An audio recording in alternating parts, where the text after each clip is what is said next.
No lo voy a decir todo, ¿verdad? No lo digo todo. No, lo que creas allí. Sí, ya.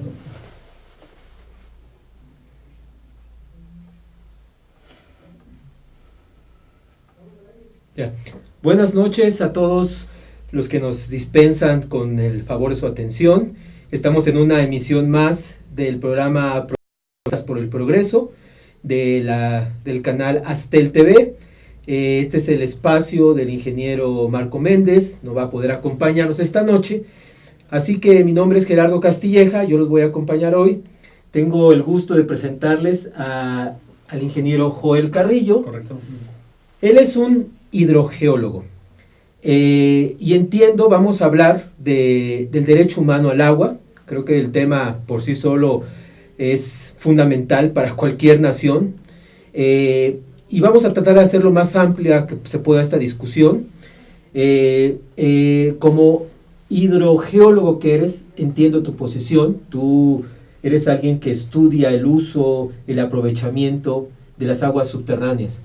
Yo quisiera empezar más amplio, tocar el tema del agua subterránea como parte de todo el asunto del espectro del agua.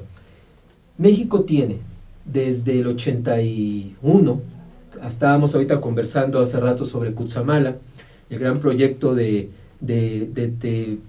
transferencia, de gestión de agua, el último gran proyecto que se ha hecho en el país, en el sexenio de López Portillo. Y uno de los grandes problemas que enfrenta México es que no se han hecho obras de trasvases de agua en casi 30 años o en poco más de 30 años. Ahora, el país tiene abundante agua. En el caso tenemos ríos enormes que desfogan al mar. Se me viene a la mente el río Santiago, que desemboca de Nayarit hacia el Pacífico. Esa agua se podría aprovechar tierra arriba para toda la zona agrícola de Mazatlán y de Sonora, por supuesto, de Sinaloa y de Sonora. Falta de infraestructura. Este país sus gobiernos decidieron que no iban a hacer gestión de agua. Hay una sobreexplotación del agua subterránea. ¿Cuál es tu perspectiva en este momento en base a lo que el país ha hecho o ha dejado de hacer? ¿Cuál es la perspectiva a futuro? ¿Qué le puede esperar a México si se mantiene esta política de no invertir en obras de infraestructura para el agua superficial? Bueno, mira, yo creo que lo que es primero importante es agradecer la invitación aquí al programa y de todos los colegas que están detrás de este esfuerzo de que estemos aquí nosotros platicando un rato sobre el tema.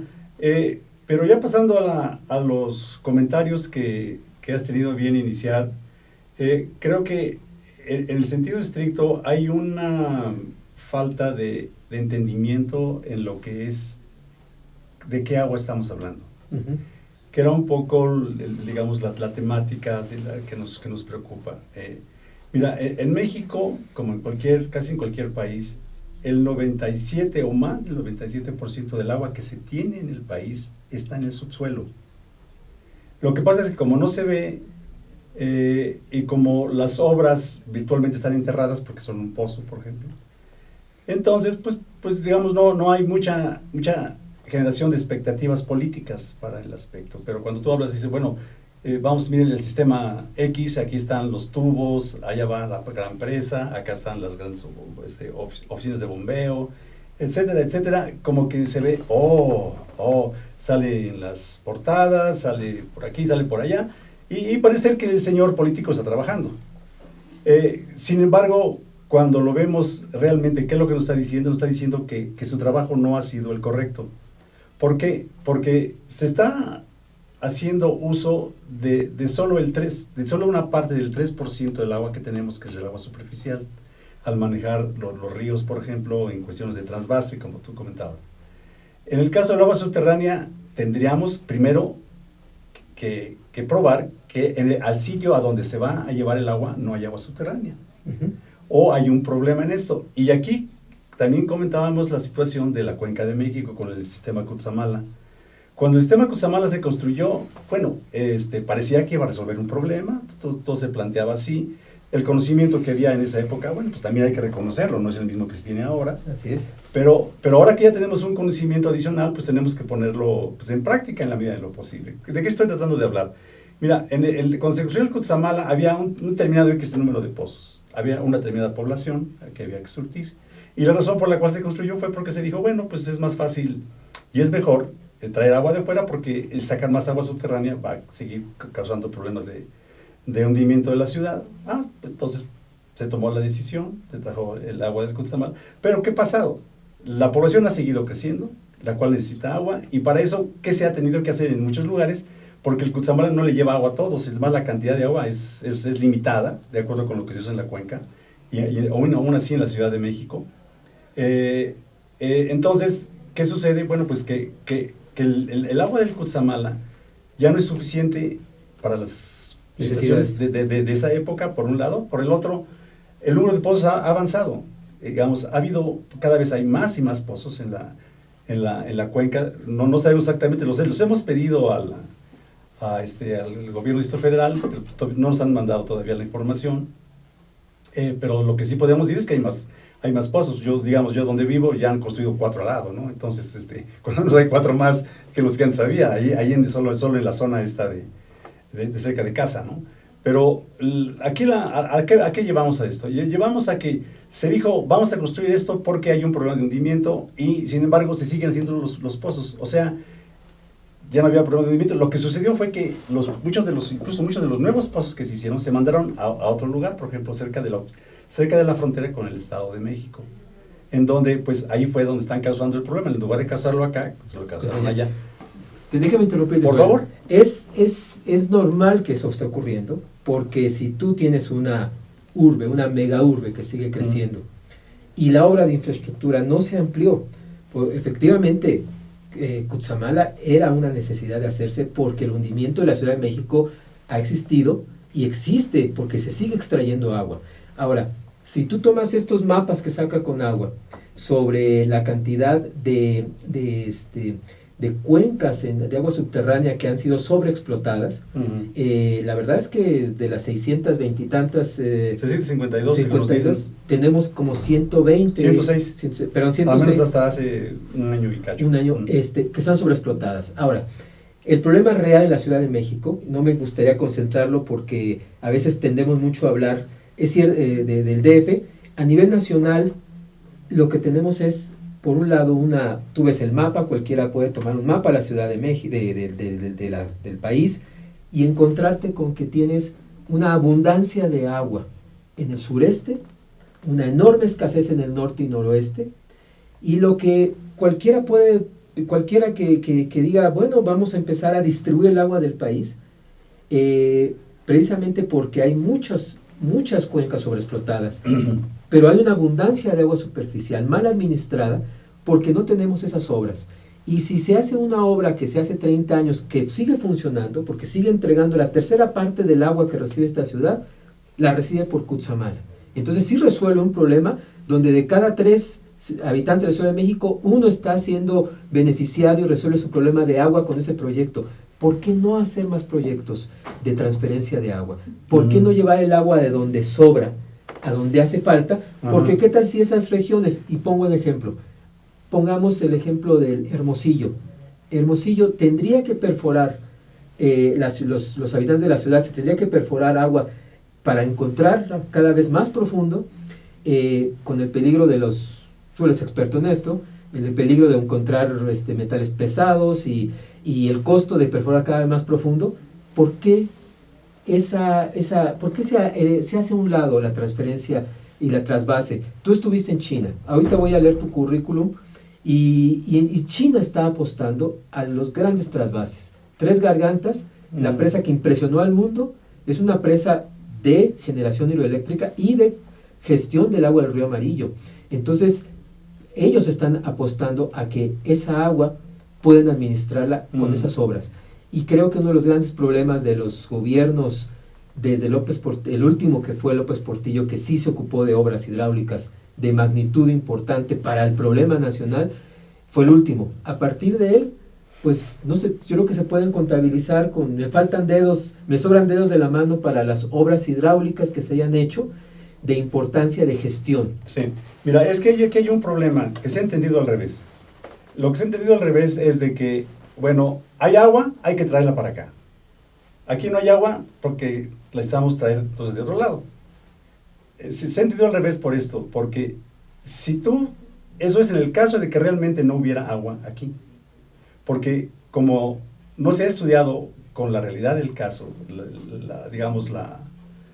la disponibilidad, no disponibilidad, sino la presencia y funcionamiento del agua a nivel nacional, no se ha estudiado. No se ha estudiado.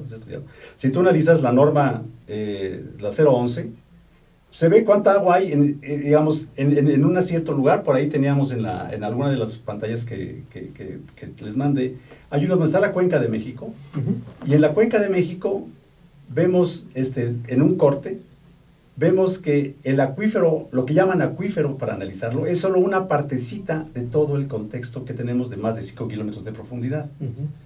Lo que yo quiero decir aquí es de que si lo que ha habido aquí, lo que tú te preocupa, no es una mala distribución de las obras hidráulicas, sino es una falta de manejo, lo que se llama ordenamiento territorial.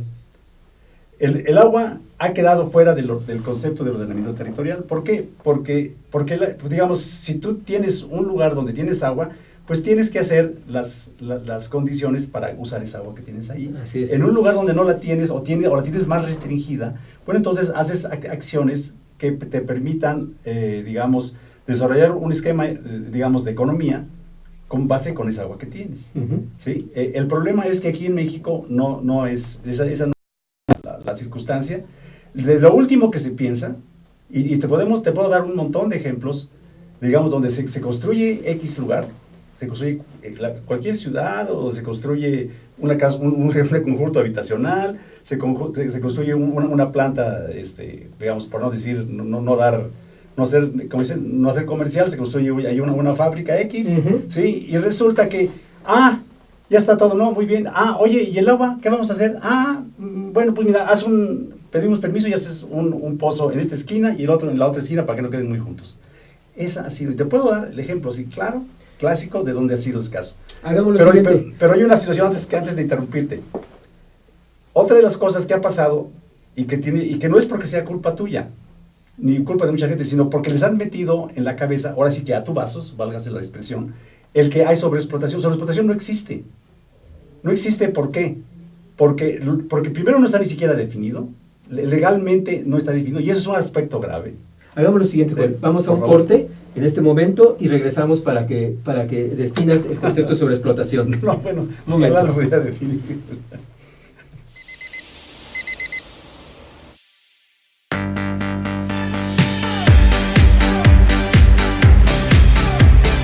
Cuando la vida te pone a sudar, hidrata la vida. Electrolit, científicamente hidratante.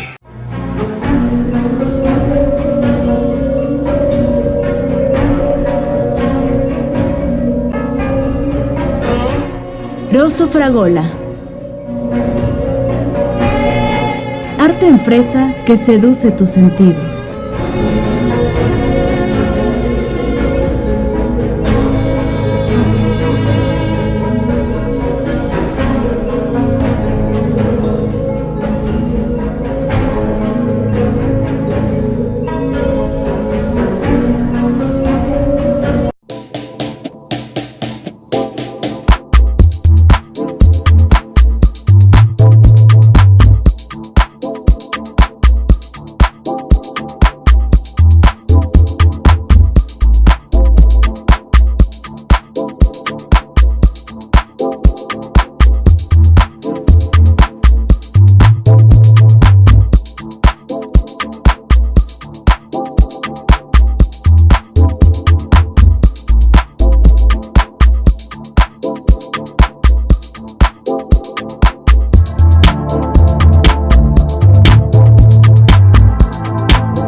Conferencista internacional. Experto en temas empresariales. Experiencia de 18 años en empresas multinacionales. Entrena ejecutivos vendedores y empleados de 62 empresas multinacionales. Conductor del programa Líderes en Acción en Astele.tv. Ha brindado más de 2.500 conferencias en México, Centro y Sudamérica. Orador profesional y campeón nacional de oratoria. Considerado el comunicador del año. Gildardo Avendaño. Ruiz Robles, corredores públicos y peritos traductores. Trabajamos para darles seguridad, confianza y un servicio profesional en sus asuntos relacionados a fe pública, valuación, arbitraje comercial, asesoría jurídica y traducciones. Para nosotros lo más importante es su satisfacción, brindándole además la asesoría jurídica necesaria en su negocio, con un equipo de profesionales capacitados para prevenir y resolver situaciones de riesgo en su empresa. Le aseguramos una asistencia profesional personalizada y humana a quien consideramos más importante, el cliente, porque las oportunidades pequeñas son el principio de las grandes empresas.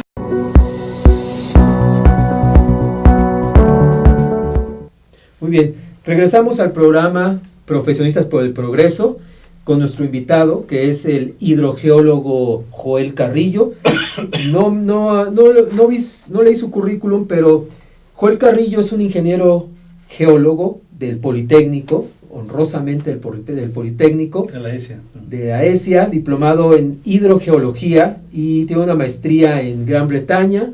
También tiene experiencia dentro de gobiernos, trabajó en el gobierno australiano, ha estado en la CFE, estuvo también como profesor en institutos de geofísica, geología y geografía de la UNAM, profesor titular, también consultor del CONACYT, vicepresidente de algunas comisiones, incluso una interesante porque él fue, según entiendo, el que fundó el capítulo mexicano de la Asociación Internacional de Hidrogeólogos en México. Sí.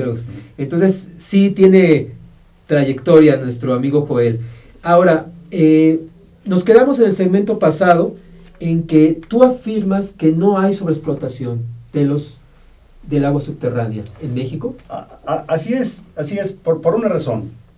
Porque tendrías que definir primero qué cosa es lo que estamos diciendo que es sobreexplotación. ¿Sí? Y no hay una definición jurídica en México, técnica tampoco, que nos diga sobreexplotación es cuando tienes tú estas condiciones, jurídica y técnicamente. No porque el señor apunta o aquel opina. Eso es otra cosa. Porque si vamos al juzgado, cuando tú quieres hacer un pozo, no te van a dejar porque está sobreexplotado. Pero aquí viene el problema. Cuando llega una empresa y lo quiere hacer, se ampara porque sus abogados conocen las circunstancias y perfora y saca el agua. Pero esos son criterios de Conagua estrictamente. Exactamente, es el criterio de Conagua y en ese sentido, y es un criterio que le ha gustado en alguna forma o en la otra, porque yo tengo pues unos 20 años diciéndole, oye, es que eso tiene que tener una definición clara, porque se presta a malas interpretaciones. Pareciera como que tú incluso estás jugando en chueco, ¿no?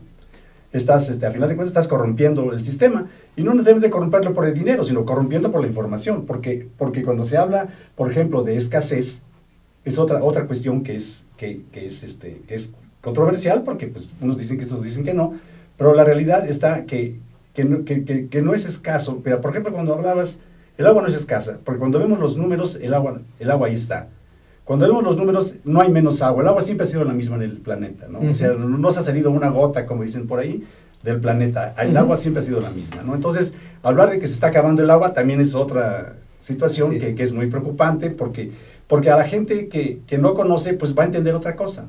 Y eso es corrupción, porque estás corrompiendo la información. ¿Sí? Entonces, en ese sentido, creo que, por ejemplo, también cuando se habla de gestión, especial en México, cuando tú incorporas a la sociedad. En México no se incorpora a la sociedad. Por ejemplo, los consejos de Cuenca no incorporan a la sociedad. Y con todo de que se habla que la sociedad no está incorporada en los consejos de Cuenca. Solo están incorporados pues, la Concamín, Canacitra, los grandes empresarios, ¿sí? las asociaciones de empresarios. Por ejemplo, las universidades, los técnicos, las asociaciones, por ejemplo. ¿Los agricultores no están? Los agricultores, sí, pero como organización. No llega allí el grupo o dos o tres que son disidentes o lo que tú quieras, ellos no pueden estar. En ese contexto, como tampoco podemos estar los científicos, digamos, si puedo llamar científico, o los académicos, digamos, estrictamente hablando, tampoco pueden estar, digamos, opinando, lavando la mano, porque ni siquiera tienen derecho de opinar, porque no están en el reglamento, no aparece en el reglamento. El reglamento, en la ley sí aparece, que tú lo ves, que con representantes de la sociedad, ¿sí? Pero tú cuando lees representantes de la sociedad, pues tú piensas que, pues yo soy de la sociedad, yo voy. No, espérate, es que tiene que ser de organizaciones específicas que están apadrinadas en el Consejo de Cuenca, ¿no? Tú como hidrogeólogo, me imagino que estableces un criterio científico, al gobierno le presentas, has sido asesor, has estado asesorando a creo que la Asamblea Legislativa aquí en la 57 legislatura, la 57. La federal. ¿Y qué le haces? Le dices tú, mira, hay un concepto científico, porque no es a criterio, no es a discreción de lo que la comisión... Claro. Eso se hizo mucho con otras preguntas que se le mandaron a la Comisión Nacional del Agua, y por ejemplo, el caso de la sobreexplotación, simplemente pues no la respondió, ¿no? Por ejemplo, otra cosa, y qué bueno que comentas eso, porque nos lleva a un aspecto muy importante. Precisamente, mira, todo esto que sucede es porque hay falta de conocimiento, a final de cuentas. Y cuando hablo de falta de conocimiento, por ejemplo, te voy a decir, y cuando hablabas de China, en China hay universidades que tienen licenciatura en hidrogeología, donde se maneja el agua como un esquema dinámico. Aquí en México todavía seguimos usando las técnicas o las visiones de 1935, que implican que el agua se está moviendo, pero hacia el pozo, pero nada más. Entonces su movimiento en general en todo el espacio de la cuenca y del territorio nacional no está incorporado. ¿Eso qué quiere decir? Pues que el agua se mueve de este acuífero al otro que está a un lado o al otro que está un poquito más allá lejos, ¿no? Uh-huh. Y eso no está incluido. Y, o sea, la parte educacional es completamente fuera de contexto, está fuera de contexto en el país. Cuando te voy a poner como ejemplo, como decías, hablas de China. Mira, en China, solo en la Universidad de Pekín, salen aproximadamente 300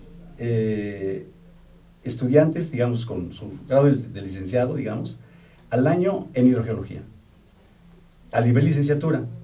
150 a nivel maestría y unos 50 a nivel doctorado. Todos dentro del esquema de los flujos de agua subterránea. ¿Flujos por qué?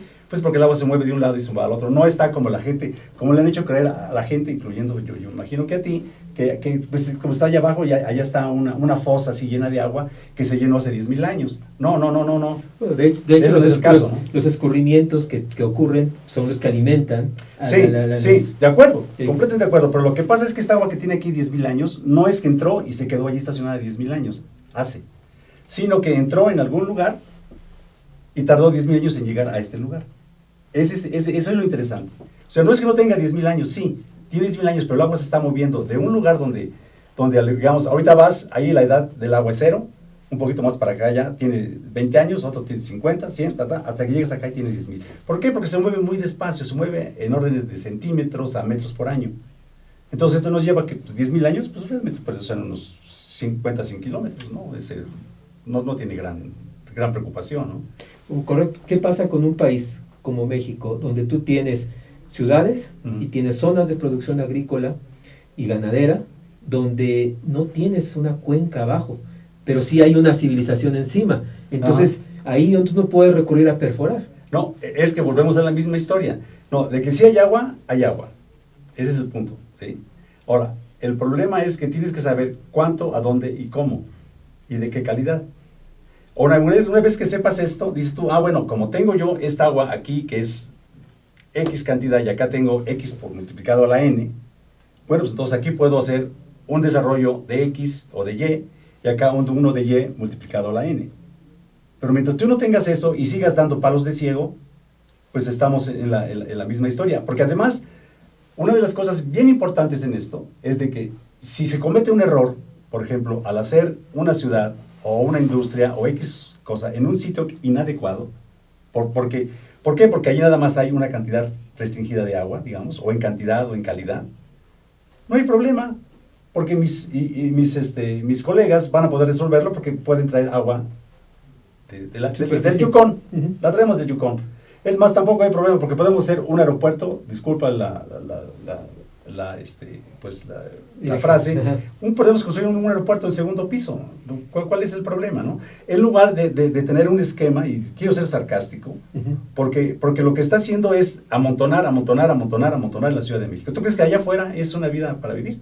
Claro que no. Bueno. ¿Y por qué es? Pues porque en lugar de que se ponga, por ejemplo, el avance económico que necesitamos, que requerimos y que estamos todos esperando, en lugar de que se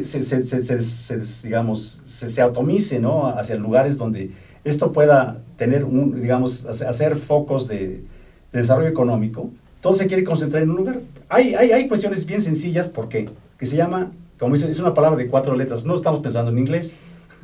Estamos hablando de voto. Sí, claro. ¿Sí? Pues ese es un control. Es uno de los controles que hay detrás, y para eso te inducen otro tipo de argumentos para que creas, no, pues es que si ya no hay agua, no, pues es que hay que traerla de por acá, no, es que sí. Y tenemos lo que tenemos que afuera, ¿no? Pero mira, Joel, yo te diría, en este momento hay una situación en la que México necesita regresar a esa orientación de grandes obras públicas de infraestructura, porque hay que aumentar dramáticamente la productividad de la nación. El problema fundamental que tristemente los economistas no llegan a entender, y me preocupa mucho el concepto que se ha puesto ahora de ponerle un valor económico al agua, como si fuera una mercancía. Entonces, a los monetaristas les gusta hacer este tipo de cosas. Destruyen lo que realmente es una tremenda palanca para el desarrollo, que es utilizar los recursos para aumentar la productividad en cada rincón del país. Entonces, la cuestión es la siguiente. Tenemos un rezago enorme en energía, que no hemos podido avanzar mayor cosa en dotarle al país de energía, y me refiero de alta eficiencia, porque hay un verdadero problema con los conceptos que ahora se manejan de sustentabilidad. Eso lo vamos a tratar en otro programa. Pero cuando hablamos del agua en concreto, yo te diría, bueno, hablemos de eficiencia. Es eficiente seguir perforando pozos más y más profundos para obtener el agua que se requiere. Y te doy, por ejemplo, el norte del país. Chihuahua están perforando pozos, creo yo, hasta 600 metros. ¿Eso es costeable? ¿Eso es eficiente? ¿Qué se tiene que hacer? Te voy a resolver más rápidamente, ¿sí? Te lo voy a poner bien claro. ¿Tú crees, digamos, si tú les das esa misma pregunta a los petroleros, decir, ¿cómo? ¿Va a ser más eficiente sacar el petróleo así como estaba? Porque antes lo sacaban, digamos, casi ponían el barril para llenarlo, así, ¿no? Porque estaban los manantiales de petróleo. Digamos, hablando de la época, tal vez, colonial, ¿no?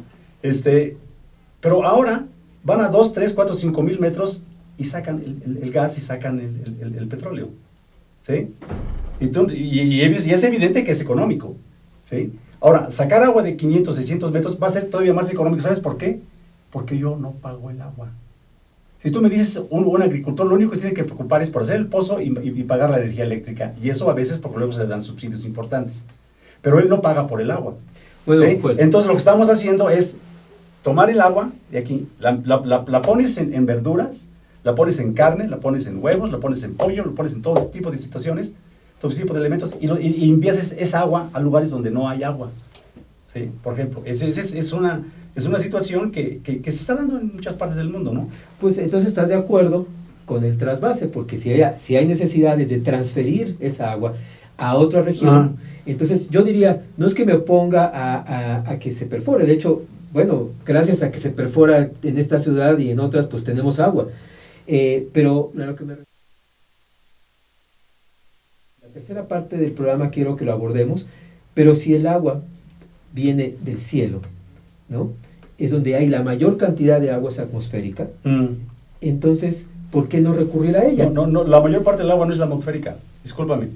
Cuando hablo del 3% del agua que tenemos, hablamos de la atmosférica, hablamos del agua en la atmósfera, el agua en la lluvia, el agua que escorre, el agua que está en todos los cuerpos humanos, todos los vegetales, todo eso, no llega o llega escasamente a ser el 3% de toda el agua que tenemos. El 97%, o sea, no me crean, búsquenle, investiguenle y van a ver como el 97% de ese orden del agua que hay en esta parte del mundo, en cualquier lugar, está allá abajo. ¿Sí? Lo que pasa es que pues necesitas, pues, digamos, explicarlo con naranjas, a lo mejor la siguiente pues tenemos algo así, y ya había yo preparado algunas transparencias en ese sentido, pero yo es muy importante entender ese concepto, y como es difícil que la gente lo entienda, les es fácil a los que están, digamos, invirtiendo en ese tipo de condiciones. Por ejemplo, cuando, disculpa, vamos a lo mismo, cuando es mejor reparar un error, porque además muchas veces siento desde mi perspectiva que se busca hacer errores para que todos haya más chamba. Como decían por ahí, no te acabes comisión. Claro. ¿Sí? Y entonces, ¿eso qué hace? Pues que entonces pues haya trabajo para este y trabajo para otro. Cuando yo estoy de acuerdo contigo, es necesario que tengamos producción, que tengamos construcción, que se active la economía en muchas formas, pero hay que hacerlo de forma ordenada, no como dos o tres personas lo dicen, es que hay que hacerlo así. Sí, pero y además, fíjate, que pasa una cosa importante, y que creo que con eso yo espero que te aclare un poco más la circunstancia. Te dicen, bueno, aquí está el Cutzamala y esa es la solución. ¿Así? Comparada, espérate, pero la cosa es, ¿comparada con qué?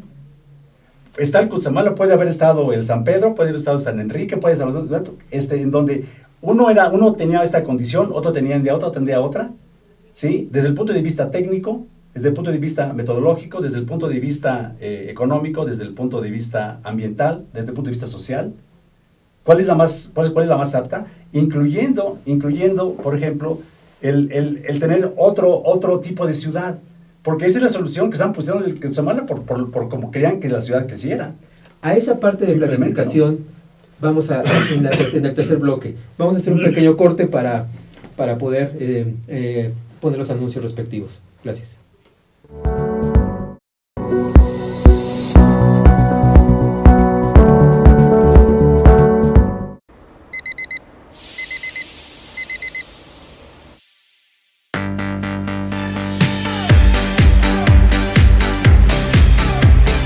Cuando la vida te pone a sudar, hidrata la vida. Electrolit, científicamente hidratante.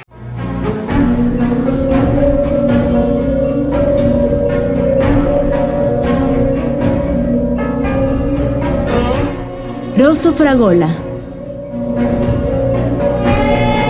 Arte en fresa que seduce tus sentidos.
Conferencista internacional, experto en temas empresariales, experiencia de 18 años en empresas multinacionales, entrena ejecutivos vendedores y empleados de 62 empresas multinacionales.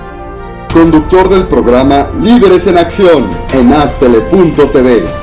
Ha brindado más de 2.500 conferencias en México, Centro y Sudamérica. Orador profesional y campeón nacional de oratoria. Considerado el comunicador del año. Gildardo Avendaño. Ruiz Robles, corredores públicos y peritos traductores. Trabajamos para darles seguridad, confianza y un servicio profesional en sus asuntos relacionados a fe pública, valuación, arbitraje comercial, asesoría jurídica y traducciones. Para nosotros lo más importante es su satisfacción, brindándole además la asesoría jurídica necesaria en su negocio. con un equipo de profesionales capacitados para prevenir y resolver situaciones de riesgo en su empresa. Le aseguramos una asistencia profesional personalizada y humana a quien consideramos más importante, el cliente, porque las oportunidades pequeñas son el principio de las grandes empresas.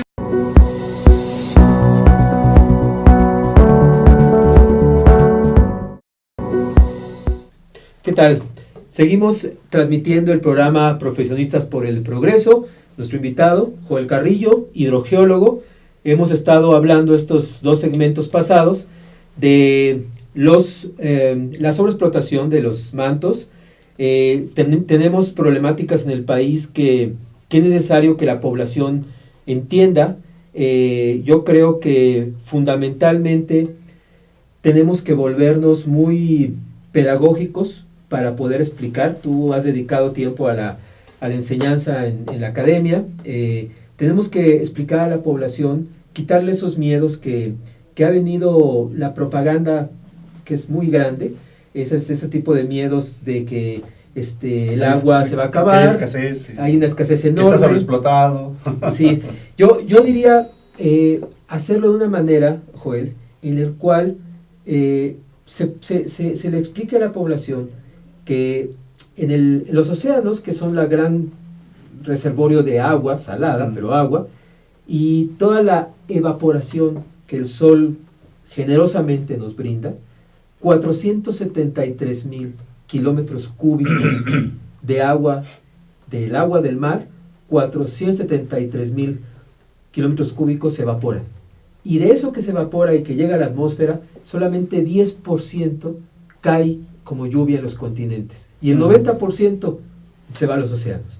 Entonces, la discusión que se ha tenido, de la cual yo he estado participando, es cómo se hace para poder, con las ciencias de control climático, cómo se hace para aumentar esas precipitaciones, que ha sido una pelea muy larga, para aumentar esas precipitaciones y que ese 10% de lluvia que solamente cae en los continentes se amplíe. Porque yo entiendo que si hablamos de que estos acuíferos tienen que recargarse constantemente y que esa dinámica de flujo se alimenta de esos escurrimientos, de la lluvia.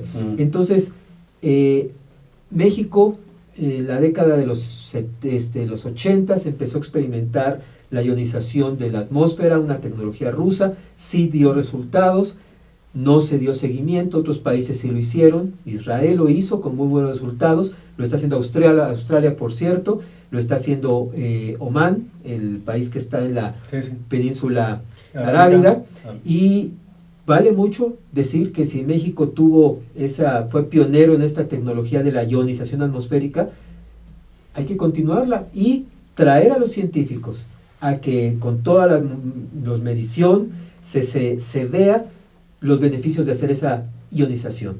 Ahora, estamos en este momento en México. Tú eres un estudioso de las aguas subterráneas. ¿Cuál es la perspectiva? ¿Eres optimista de lo que se puede hacer?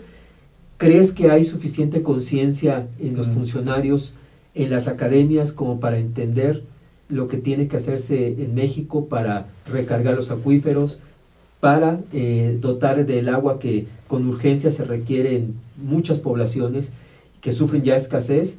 Una ciudad como esta, y que se hunde y se hacen oquedades por los problemas de extracción. ¿Cuál es la perspectiva? Bueno, mira, la perspectiva es, ¿qué te dijera? Yo creo que lo que necesitamos son 2 cosas. Primero, tener humildad, porque hay nuevos conocimientos que la gente no quiere aceptar, o no le conviene aceptar, o no le gusta aceptar, o está acostumbrado a manejar la información que ha manejado desde que estaba en la escuela y seguir en la misma. Por ejemplo, te voy a poner un ejemplo. Me maravilla, tú tienes buena memoria con los números, pero te voy a decir una situación que, como vamos a la misma, no todo el mundo tiene por qué saberlo. Pero el Organismo Internacional de Energía Atómica en el 2009, más o menos, yo estoy participando en un congreso ahí que se organizó sobre isótopos en agua. Ujú. En agua. Y un agente de Berkeley presentó un trabajo donde encontró algo que te va a gustar. Del agua de mar, entre el 60 y el 80% del agua de mar es fue agua subterránea en alguna vez. Y esto lo detectaron con isótopos. ¿Sí? Y, o sea, lo que quiere decir que entre el 20 y el 40% es solo agua de lluvia que ha estado reciclándose como se dé la vuelta. ¿Sí? Como digo, no estoy culpando, yo creo que no tienes por qué saberlo, porque además es algo que no sale en las noticias, que ese es el otro problema. Pero pregúntale quién fue el que metió el gol ayer, que no sé qué, ¿sí? Ese es el otro punto, porque se va toda la información hacia ciertos conceptos que realmente, bueno, pues pueden ser interesantes, pero que no van a ser parte de la, digamos, del alma de la gente, ¿no? Del alma de la gente, como una gente constructiva, como una gente que va a dar algo para su país, para su persona, para su familia. Y eso tiene que ver con lo que también comentábamos, de que la información se está atomizando. O sea, alguien que maneja, por ejemplo, un área en la hidrología, no conoce, desconoce qué es lo que está pasando en otra área de la hidrología. Por ejemplo, los de la parte química no saben lo de la parte hidráulica. Así nada más de sencillo, estamos hablando de agua. ¿Sí? Y pues ahí como que saben 2, 3 cosas, pero no se han metido en el contexto, así digamos como para más o menos saber. Y me ha pasado, porque yo he estado viendo tesis donde le disto a los sinodales, oye, mira, es que esta tesis está muy mal en esto, porque lo que he puesto aquí en química no tiene nada que ver con hidráulica. Dice, yo no sé, pero yo firmo porque la química está bien. Pero espérate, no, y ahí está, ¿no? Entonces, existe esa situación que no está llevando a ningún lugar, y que ha sido, como también tú comentabas, pues algo que se ha estado empujando pues por diversos intereses, vamos a llamarlos, ¿no? Del agua de lluvia y la ionización. Me metí un poco porque cuando estaba yo precisamente en la 57 legislatura, nos pasaron pues un documento al respecto, que pues tuvimos que investigar. Resulta que lo interesante está en que sí llueve, pero no llueve ni en el día que tú quieres, ni en el lugar que tú quieres. Primer punto. Segundo punto, llueve, pero cuando tú ves la estadística, porque muchas veces cosas se hacen estadísticamente, la estadística no muestra una, digamos que anomalía o una mejora, si quieres ponerlo así, de la escorrentía en un sitio dado. Pues entonces ya no sabes si mejoró o no. Y se hace a través de eso, a través de la escorrentía, no a través de cuánta agua se infiltró, digamos, y esto que está pasando, ¿no? Entonces, la última vez que yo oí fue aquí en México, fue precisamente en el estado de Coahuila, donde el gobernador Montemayor que quería hacer eso y aquí y acá, pero resulta que llovió, pero no llovió allí, llovió en Nuevo León. ¿Sí? Entonces, tiene sus bemoles, pues, en cierto sentido, por un lado, y por otro lado no tiene esa situación que digamos, que nos pareciera ser, porque dicen en Israel, dice sí, pero Israel tiene muchos, tiene muchas fuentes de agua, han sido bastante eficientes en ese sentido, hay que reconocerlo, porque tanto manejan digamos, el agua subterránea para que no le entre el agua de mar, o sea, lo tienen así, jugándolo así como si fuera relojito, ¿sí? El agua digamos, en la parte del centro de Palestina, pues también tienen ahí situaciones interesantes con los palestinos, tienen otras situaciones interesantes en el Golá, en las alturas del Golá, pero lo más curioso era que también ya estaban por comprarle agua a Turquía, ¿sí? Pero agua así en tubo, ¿no? Después ya parece ser que ya no se hizo, pero lo importante está que hay algo que están enseñando ellos y que nosotros no queremos ver, lo que es planeación. Sí, ese es uno de los grandes temas nacionales. Cuando hablamos con las asociaciones de ingenieros, todos caen en la misma conclusión. No hay una planificación en México. Uh-huh. La razón es, bueno, tenemos es una estructura de gobierno que no planifica ni en el largo plazo ni tampoco en los plazos cortos. Correcto. El mundo cambió, se están haciendo planificaciones a muy largo plazo y México tiene necesariamente que entrar en ello. Yo mencioné lo de la ionización porque ha habido avances no es el mismo método que tú viste en los 80s. Fue en el año 2000.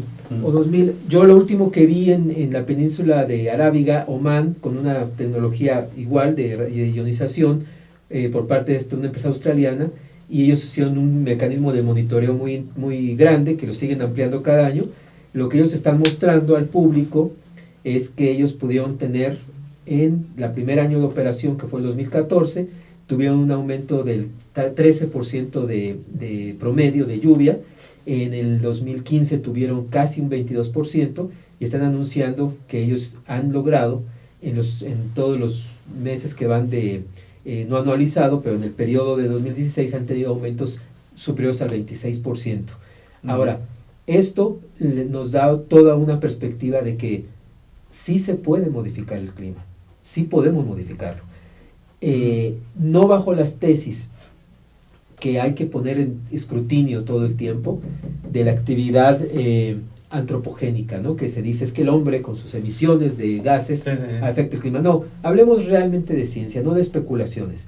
Y la ciencia de modificación del clima va a ser, yo creo que, el gran reto en el que podamos bajar esa agua, porque yo estoy de acuerdo en que los hidrogeólogos estén preocupados porque esos flujos que existen en el subsuelo sigan y no se interrumpan, y que se tiene que extraer agua siempre y cuando esas cuencas estén siendo alimentadas, porque creo que el caso de la Ciudad de México no es así, ¿verdad? Esta cuenca, yo no sé si está sobreexplotada o no. Lo que sí sé es que la extracción es inmensa, ¿no? Sí, pero mira, vamos a la misma circunstancia. Cuando tú ves, te lo voy a poner a términos globales, cuando tú ves la cantidad de agua subterránea que se ha estado usando a nivel mundial, te va a sorprender. Porque según los rusos, Bobich dice que Bobich y sus colegas, son como un montón, que es el 007, así como el 007, es ni siquiera el 1%, ¿sí? Del agua subterránea que tenemos está usando eso. Aprovechar. Es la que está usando, la que estamos aprovechando. Y según unos canadienses en años recientes, porque son del 92 o alguna cosa así, los canadienses en años recientes dicen que es el 5%. O sea, cuando tú ves el 5%, cuando tú construyes cualquier obra, le pones adicional el 10% para seguridad. ¿Cierto, no? Sí. Bueno, entonces acá estás hablando de que ni siquiera te has llevado el límite de seguridad. ¿Sí?